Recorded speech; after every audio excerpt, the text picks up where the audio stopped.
Hi guys, তো আজকে আমরা দেখবো কিভাবে ওয়ার্ডপ্রেস ইনস্টল করতে হয় একটা ডোমেইনে। ওকে, তো সবার আগে একটা ব্রাউজার ওপেন করে নেই। ওকে, তো আমাদের সি প্যানেল চলে যাই আমরা।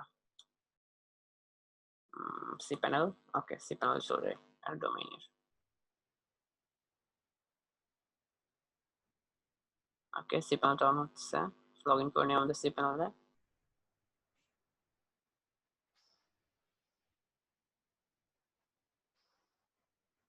ওকে, তো আমরা নিচে যাব, নিচ থেকে এই যে এই অপশনটা,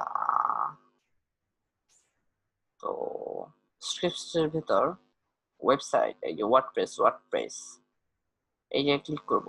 আর আমরা যদি খুঁজে না পাই তাহলে আমরা ডিরেক্ট এখানে সার্চ করতে পারি, এই যে সার্চ বক্সে ওয়ার্ডপ্রেস। তো আমরা এই ওয়ার্ডপ্রেসে ক্লিক করি। ওকে, তো ইনস্টল নাও।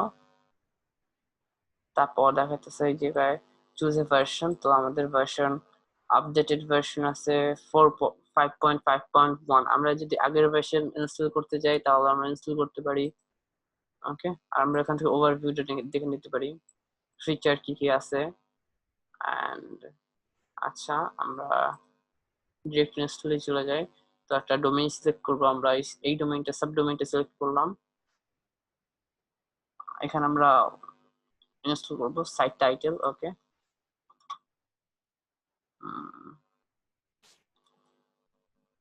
আচ্ছা, টেস্ট ওয়েবসাইট দিয়ে title, test website and site description. ওকে,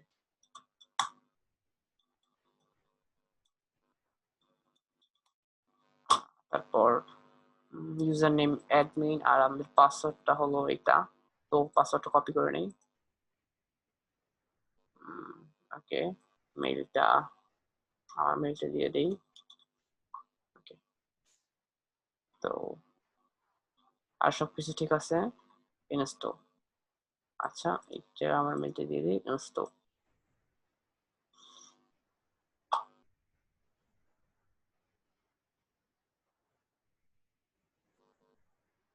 তো ইনস্টল হতে একটু সময় নেবে। আচ্ছা, তো ইনস্টল করা শেষ। আমরা ডিরেক্টলি আমাদের ওয়েবসাইটে চলে যেতে পারি। আমাদের ওয়েবসাইট ওয়ার্ডপ্রেস ইনস্টল করা শেষ। আর এই যে আমরা এখান থেকে লগ ইন করতে পারি।